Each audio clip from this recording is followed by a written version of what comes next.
हर किताबों में छुपा है खजाना, इसे खोजो और खुद को संवारो। नमस्कार दोस्तों, ड्रॉपर्स ट्रैक में आप लोगों का स्वागत है। हम खरीफ की फसल पढ़ा रहे थे, उसमें पार्ट 2 है। कुछ बस हमने चावल के बारे में बताया था कि चावल में कितने टेम्परेचर की आवश्यकता होती है, कितना पानी की आवश्यकता होती है, किन राज्यों में 2-3 बार उगाया जाता है, और बाकी सब फसलों के नाम रह गए थे, तो मैंने कहा बता दे पार्ट 2 में, क्योंकि आता है। आप लोग को छांटना होगा कौन जायद की फसल है, कौन खरीफ की है, कौन रबी की है। ऐसे क्वेश्चन आते हैं। अब देख लीजिए अनाज में क्या क्या आता है। धान, मक्का, बाजरा, ज्वार। और दाल में क्या क्या आता है। मूंग, उड़द, तुअर। तिलहन में क्या आता है। मूंगफली, सोयाबीन। अन्य थोड़ा सा और भी फसलें आती है, जैसे गन्ना। गन्ना नकदी में भी आता है और खरीफ में भी आता है, ध्यान रखिएगा। कपास, जूट, हल्दी, ये चारों हाईलाइट कर दे रहे हैं, आप लोग ध्यान से पढ़िएगा।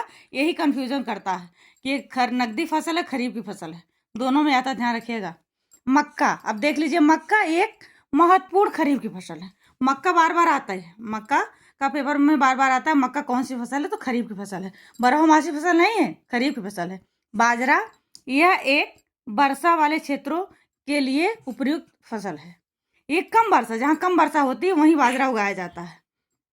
गन्ना, यह एक नकदी फसल है। गन्ना एक नकदी फसल है। क्वेश्चन आता है गन्ना कैसी फसल है, तो नकदी फसल है जो खरीफ के मौसम में उगाई जाती है। धन्यवाद। वीडियो अच्छी लगी सब्सक्राइब जरूर करिए।